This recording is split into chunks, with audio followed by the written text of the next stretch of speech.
I think the mistake a lot of interviewees make is talking about themselves. What the interviewer wants is to understand how the candidate can solve the problem that the interviewer faces. So the thing you need to do is to put yourself in the shoes of the interviewer.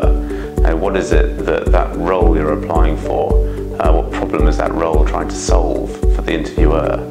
And demonstrate that you understand that problem and that you'd be well placed to solve it for them. So put yourselves in the shoes of the interviewer, don't just sit there and talk about yourself. You can basically guess ahead of time exactly what the questions are going to be. So you can prepare, for instance, why do you want to work at this company, why this role, why this sector, what are your greatest skills, what are your greatest weaknesses. So I think preparation is key, and people will really be found out for not having prepared the obvious questions, the obvious answers. So I think come up with a couple of different options, because you'll be probed on them, and really think about how you're going to back them up and explain your reasoning. For interviews, I think the one thing that really makes a difference is not just knowing the company, but actually coming in with some ideas around how you can help and how you can drive things forward. Because the key thing with a startup is that, unlike with a big organization, there are no real rules, there's not much structure, and